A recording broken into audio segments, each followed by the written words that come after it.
Hey, I want to take a few minutes this evening to tell the story about how I discovered how intense my dog allergy really was.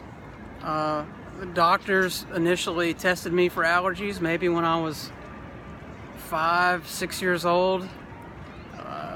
So they may have known at that time that I had some dog allergy, but being so young, and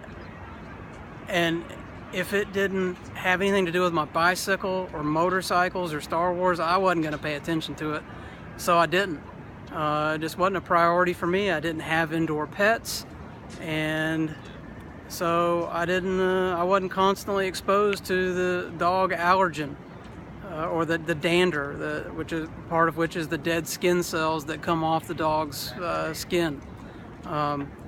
Now, I did have dogs, but they lived outside, and that was, I think, a key factor, because they weren't inside. They lived outside all the time, and I didn't have to worry so much about being exposed to them.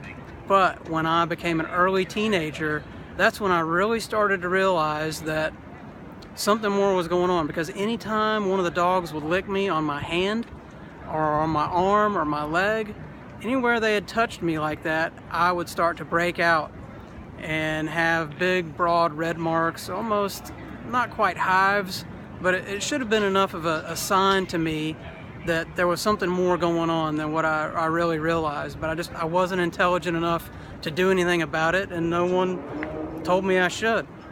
So I then went and spent the night at a friend's home. I hadn't spent time over there before, and I go spend the night, and they have an indoor dog. And I ended up having an asthma attack that night. I spent the whole night wheezing, sneezing, and it wasn't a good time for me. I ended up missing several days of school, which was not uncommon when I would have an asthma attack, because that's what it took to recover from it. And that was very unproductive and uncomfortable. So I'm telling this story because I want to stress the importance of identifying what your allergy triggers are, so that you can start to develop strategies for avoiding them.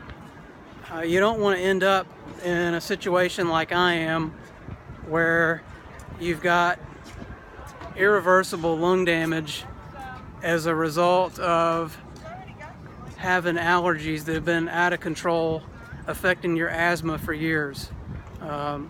So I want to stress the importance of identifying your triggers, getting disciplined about avoiding those triggers. That way you can lead a much more active life, and you don't have to worry as much about the risks of out of control allergies and related asthma resulting in damage you can't recover from.